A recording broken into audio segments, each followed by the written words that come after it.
ਸੋ toll tax ਦੇ ਨਾਂ ਤੇ ਟੈਕਸ ਦਾ ਮਤਲਬ ਤੁਹਾਡੀ ਜੇਬ ਤੇ ਬੋਝ। ਤਾਂ ਅੱਜ ਅਸੀਂ ਕੁਝ ਪਹਿਲਾਂ ਮੀਮਸ ਦਿਖਾਉਂਦੇ ਹਾਂ ਕਿ ਕਿਉਂਕਿ ਜਦੋਂ ਤੋਂ ਇਹ ਟੋਲ ਦਾ ਰੇਟ ਵਧਿਆ ਤੇ ਉਸ ਨੂੰ ਲੈ ਕੇ ਕਾਫੀ ਮੀਮਸ ਵੀ ਜਿਹੜੇ ਨੇ ਉਹ ਸਰਕੂਲੇਟ ਕਰ ਰਹੇ ਨੇ ਸੋਸ਼ਲ ਮੀਡੀਆ ਤੇ। ਸੋ ਫਸਟ ਮੀਡੀਆ ਜਿਹੜਾ ਹੈਗਾ ਮੀਮ ਆ ਉਹ ਬੜਾ ਫੇਮਸ ਆ, ਜਿਸ ਦੇ ਵਿੱਚ ਮਹਾਭਾਰਤ ਦੇ ਵਿੱਚ ਜਿਹੜੇ ਕ੍ਰਿਸ਼ਨ ਭਗਵਾਨ ਨੇ ਉਹ ਕਹਿ ਰਹੇ ਨੇ ਕਿ ਇਹ ਰਥ ਅਬ ਨਹੀਂ ਰੁਕੇਗਾ ਪਾਰ। ਉੱਥੇ ਨਿਤਿਨ ਗਡਕਰੀ ਸਾਹਿਬ ਆਉਂਦੇ ਨੇ ਤੇ ਕਹਿੰਦੇ ਕਿ ਇੱਕ ਟੋਲ ਪਲਾਜ਼ਾ ਕੁਰੂਕਸ਼ੇਤਰ ਦੇ ਵਿੱਚ ਵੀ ਲਗਾ ਦਿੰਦੇ ਆ, ਇਹ ਰਥ ਵੀ ਰੁਕ ਜਾਏਗਾ। ਦੂਸਰੀ ਸਾਈਡ ਆਪਾਂ ਰਾਮਾਇਣ ਦਾ ਮੀਮ ਦੇਖ ਰਹੇ ਹਾਂ, ਜਿਸ ਦੇ ਵਿੱਚ ਰਾਵਣ ਜੋ ਮੇਘਨਾਥ ਨੂੰ ਕਹਿੰਦਾ ਕਿ ਰਾਵਣ ਮੇਘਨਾਥ ਪੁਸ਼ਪਕ ਨਿਕਾਲੋ। ਉਸ ਤੋਂ ਬਾਅਦ ਨਿਤਿਨ ਗਡਕਰੀ ਉੱਥੇ ਵੀ ਕਹਿ ਰਿਹਾ ਕਿ ਇੱਕ ਟੋਲ ਪਲਾਜ਼ਾ ਜਿਹੜਾ ਸ਼੍ਰੀਲੰਕਾ ਦੇ ਵਿੱਚ ਅਸ਼ੋਕ ਵਾਟਿਕਾ ਉੱਥੇ ਵੀ ਲਗਾ ਦਿੱਤਾ ਜਾਣਾ ਚਾਹੀਦਾ ਹੈ ਤਾਂ ਜੋ ਪੁਸ਼ਪਕ ਹੀ ਨਾ ਨਿਕਲ ਪਾਵੇਗਾ। ਸੋ ਇੱਦਾਂ ਦੇ ਜਿਹੜੇ ਮੀਮ ਕਲਚਰ ਆ ਬਹੁਤ ਹੀ ਆਪਾਂ ਦੇਖ ਰਹੇ ਹਾਂ ਕਿ ਫੇਮਸ ਹੋ ਰਹੇ ਨੇ। ਕਈ ਜਿਹੜੇ ਵਿਅੰਗ ਜਿਹੜੇ ਕੱਸੇ ਜਾ ਰਹੇ ਨੇ ਮਿਨਿਸਟਰ ਦੇ ਖਿਲਾਫ। ਇਸ ਤੋਂ ਇਲਾਵਾ ਵੀ ਹੋਰ ਕਈ ਮੀਮਸ ਨੇ ਜੋ ਆਪਾਂ ਨੈਕਸਟ ਸਲਾਈਡ 'ਚ ਦਿਖਾਉਂਦੇ ਹਾਂ ਤੁਹਾਨੂੰ। ਸੋ ਤੁਸੀਂ ਦੇਖ ਸਕਦੇ ਹੋ ਕਿ ਇਸ ਮੀਮ ਦੇ ਵਿੱਚ ਮਹਾਤਮਾ ਗਾਂਧੀ ਕਹਿ ਰਹੇ ਨੇ ਕਿ ਹਮੇਸ਼ਾ ਸੱਚ ਦਾ ਮਾਰਗ ਚੁਣੋ। ਤਾਂ ਉੱਥੇ ਨਿਤਿਨ ਗਡਕਰੀ ਕਹਿ ਰਹੇ ਨੇ ਇਸ ਮੀਮ ਦੇ ਵਿੱਚ, ਇਸ ਦੇ ਮੁਤਾਬਕ ਜਿਸ ਦੇ ਵੱਲੋਂ ਵੀ ਬਣਾਇਆ ਗਿਆ ਹੈ ਕਿ ਉਸ ਮਾਰਗ ਦੇ ਵਿੱਚ ਵੀ ਇੱਕ ਟੋਲ ਲਗਾ ਦੂੰਗਾ, ਮਤਲਬ ਕਿ ਸੱਚ ਦੇ ਰਾਹ ਦੇ ਵਿੱਚ ਵੀ ਇੱਕ ਟੋਲ ਲਗਾ ਦੂੰਗਾ ਤੇ ਉੱਥੇ ਵੀ ਤੁਹਾਨੂੰ ਟੋਲ ਜਿਹੜਾ ਹੈ ਸੱਚ ਬੋਲਣ ਦੇ ਲਈ ਕਟਾਉਣਾ ਪਵੇਗਾ। ਉਸ ਤੋਂ ਬਾਅਦ ਤੁਸੀਂ ਦੇਖ ਸਕਦੇ ਹੋ ਕਿ ਇਹ ਸਨੀ ਦਿਓਲ ਦੀ ਜਿਹੜੀ ਫਿਲਮ ਉਸ ਦੇ ਵਿੱਚ ਉਹਨਾਂ ਦੀ ਫਿਲਮ ਹੈ ਗਦਰ 2, ਉਹਦੇ ਵਿੱਚ ਮੈਂ ਨਿਕਲਾ ਗਾੜੀ ਲੈ ਕੇ ਰਸਤੇ पे वो सड़क पे आगे गडकरी साहब कह रहे हैं कि एक टोल आया, मोड़ नहीं आया, टोल आया। बिल्कुल ये बड़ी फेमस सारे मीम ने ਇਹ ਕਾਫੀ ਵਾਇਰਲ ਹੋ ਰਹੇ ਨੇ ਸੋਸ਼ਲ ਮੀਡੀਆ ਤੇ। ਸੋ ਤੁਹਾਨੂੰ ਦੱਸ ਦਿਆਂ ਕਿ ਟੋਲ ਲਗਾਉਣ ਨੂੰ ਲੈ ਕੇ ਇੱਕ ਪਾਸੇ, ਕਿਉਂਕਿ ਜਦੋਂ ਅਸੀਂ ਗੱਡੀ ਖਰੀਦਦੇ ਹਾਂ ਇੱਕ ਆਰਸੀ ਦੇ ਨਾਂ ਤੇ ਰਜਿਸਟ੍ਰੇਸ਼ਨ ਅਸੀਂ ਰੋਡ ਟੈਕਸ ਦੇ ਨਾਂ ਤੇ ਉੱਤੇ ਭਰਦੇ ਹਾਂ, ਪਰ ਦੂਜੇ ਪਾਸੇ ਅਸੀਂ ਰੋਡ ਟੈਕਸ ਦੇਣ ਦੇ ਲਈ ਟੋਲ ਟੈਕਸ ਵੀ ਦਿੰਦੇ ਹਾਂ। ਤੇ ਇਸ ਨੂੰ ਲੈ ਕੇ ਸਮੇਂ-ਸਮੇਂ ਤੇ ਵੱਖ-ਵੱਖ ਨੇਤਾਵਾਂ ਦੇ ਵੱਲੋਂ ਵੱਖ-ਵੱਖ ਲੋਕਾਂ ਦੇ ਵੱਲੋਂ ਆਵਾਜ਼ ਜਿਹੜੀ ਆ ਉਹ ਚੁੱਕੀ ਗਈ ਹੈ। ਸੋ ਸਭ ਤੋਂ ਪਹਿਲਾਂ ਤੁਹਾਨੂੰ ਅਸੀਂ ਬਿਆਨ ਸੁਣਾਉਂਦੇ ਹਾਂ ਭਗਵੰਤ ਸਿੰਘ ਮਾਨ ਦਾ, ਜਿਹੜੇ ਇਸ ਵਕਤ ਪੰਜਾਬ ਦੇ ਮੁੱਖ ਮੰਤਰੀ ਨੇ, ਪਰ ਜਦੋਂ ਉਹ ਮੈਂਬਰ ਪਾਰਲੀਮੈਂਟ ਸਨ ਸੰਗਰੂਰ ਤੋਂ ਤਾਂ ਉਹਨਾਂ ਨੇ ਲੋਕ ਸਭਾ ਦੇ ਵਿੱਚ ਇਹ ਮੁੱਦਾ ਖਾਸ ਤੌਰ ਤੇ ਚੁੱਕਿਆ ਸੀ।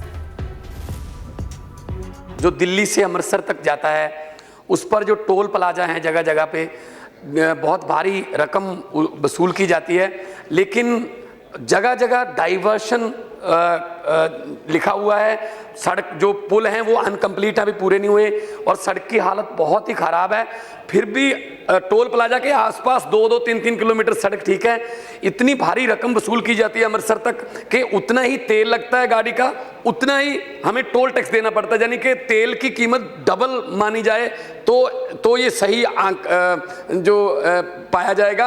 मैं आपके माध्यम से ये कहना चाहता हूँ नेशनल हाईवे अथॉरिटी को कि वो माननीय मंत्री जी उनको डायरेक्शन दें, पहले सड़क कंप्लीट करो फिर आप उस पर टोल लगा देना। और जगह जगह पंजाब में भी जो राज्य मार्ग है वहाँ भी टोल टैक्स इतने ज़्यादा हो गए, लेकिन जब नई गाड़ी खरीदी जाती है तब भी लाखों रुपए रोड टैक्स के रूप में लिए जाता है। वो कौन सी सड़कों का है? अगर हमने सड़क रेंट पे ही लेनी है 24 घंटे के लिए तो वो कौन सी सड़कें हैं? जब गाड़ी खरीदते हैं तब रोड टैक्स जो लिया जाता है। ਸੋ ਬਿਲਕੁਲ ਐਮਪੀ ਦੇ ਵਜੋਂ ਸਰਦਾਰ ਭਗਵੰਤ ਸਿੰਘ ਮਾਨ ਦੇ ਵੱਲੋਂ ਲੋਕ ਸਭਾ ਦੇ ਵਿੱਚ ਮੁੱਦਾ ਚੁੱਕਿਆ ਤੇ ਕਿਹਾ ਗਿਆ ਕਿ ਜੇ ਅਸੀਂ ਸੜਕ ਰੈਂਟ ਤੇ ਲੈ ਕੇ ਹੀ ਚੱਲਣੀ ਹੈ ਤੇ ਜਿਹੜੀ ਰਜਿਸਟ੍ਰੇਸ਼ਨ ਰੋਡ ਟੈਕਸ ਦੇ ਨਾਂ ਤੇ ਗੱਡੀ ਖਰੀਦਣ ਦੇ ਟਮੇ ਤੇ ਜਿਹੜੀ ਲਈ ਜਾਂਦੀ ਆ ਉਹ ਰੋਡ ਟੈਕਸ ਕਿਸ ਚੀਜ਼ ਦਾ ਹੈ। ਤਾਂ ਇਹ ਸਿਰਫ ਭਗਵੰਤ ਸਿੰਘ ਮਾਨ ਦੇ ਵੱਲੋਂ ਨਹੀਂ, ਆਮ ਆਦਮੀ ਪਾਰਟੀ ਦੇ ਰਾਜ ਸਭਾ ਮੈਂਬਰ ਪੰਜਾਬ ਤੋਂ ਰਾਘਵ ਚੱਡਾ ਦੇ ਵੱਲੋਂ ਵੀ ਮੁੱਦਾ ਚੁੱਕਿਆ ਗਿਆ। ਉਹਨਾਂ ਦਾ ਬਿਆਨ ਵੀ ਸੁਣਦੇ। एक और दिलचस्प मुद्दा आपके समक्ष रखना चाहूंगा, which is problem of multiple taxation. हम लोग एक ही चीज पर न जाने कितनी बार टैक्स भरते हैं। जैसे कि जब आप पैसा कमाते हैं तो इनकम टैक्स भरते हैं, उस इनकम से आप गाड़ी खरीदते हैं तो गाड़ी खरीदने पर जीएसटी देते हैं, जब गाड़ी खरीदते हैं तो रोड टैक्स भी सरकार आपसे वसूलती है, फिर रोड डेवलपमेंट सेस भी आपसे लेती है, अब आप मोटर इंश्योरेंस भी कराएंगे गाड़ी का तो उस पर भी जीएसटी लेती है, और उसके बाद आप जब पेट्रोल या डीजल भरवाएंगे उस पर भी सेस और वैट लेती है, और अंत में जब आप अपनी गाड़ी को सड़क पर चलाएंगे तो टोल टैक्स के नाम पर जनता से पैसा वसूलती है। That is multiple taxation points. इतने सारे टैक्सेशन ओवरलोड कर कर हम इस देश के आम आदमी का खून चूस रहे हैं सर। और सबसे बड़ी प्रॉब्लम इस देश की आज जो बनती जा रही है आम आदमी के लिए वो है टोल टैक्स। सांसद और मंत्री को टोल टैक्स नहीं देना पड़ता, हमें छूट है टोल टैक्स से, लेकिन इस देश के आम आदमी को हर जगह टोल टैक्स देना पड़ता है। एक रिपोर्ट के मुताबिक हाईवे पे 2 रुपए प्रति किलोमीटर का टोल टैक्स इस देश के आम आदमी को भरना पड़ता। ਦੇਸ਼ ਦੇ ਅਲੱਗ-ਅਲੱਗ ਸਮੇਂ ਦੇ ਵਿੱਚ ਇਹ ਜਿਹੜਾ ਮੁੱਦਾ ਹੈ ਟੋਲ ਟੈਕਸ ਦਾ ਕਈ ਮਿਨਿਸਟਰਸ ਦੁਆਰਾ, ਕਈ ਐਮਪੀ ਦੁਆਰਾ ਚੁੱਕਿਆ ਜਾਂਦਾ ਹੈ। ਇਸ ਤੇ ਨਿਤਿਨ ਗਡਕਰੀ ਨੇ ਕੀ ਕਿਹਾ ਹੈ? ਉਹਨਾਂ ਨੇ ਕਿਹਾ ਹੈ ਕਿ ਅਗਰ ਤੁਹਾਨੂੰ ਸੜਕਾਂ ਤੇ ਚੱਲਣਾ ਹੈ, ਸੜਕਾਂ ਤੇ ਸਹੂਲਤਾਂ ਚਾਹੀਦੀਆਂ ਨੇ ਤੇ ਤੁਹਾਨੂੰ ਟੈਕਸ ਭਰਨਾ ਪਵੇਗਾ। ਨਿਤਿਨ ਗਡਕਰੀ ਨੇ ਕੀ ਕਿਹਾ ਤੁਹਾਨੂੰ ਸੁਣਾਉਂਦੇ ਹਾਂ। ये जो रोड बनाते हैं तो टोल लेते हैं। सबसे पहला प्रॉब्लम है कि अगर आप अच्छी सर्विसेज नहीं दे रहे हो तो आपने टोल नहीं लेना चाहिए। If you want good services you have to pay for it.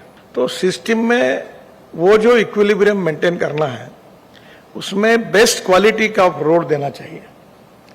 लोग कीचड़ में जा रहे हैं, गड्ढे पड़े हैं, आप टोल ले रहे हो, लोग गालियां देते हैं और गालियां संतोष यादव को नहीं मिलती है, सेक्रेटरी को मिलती है।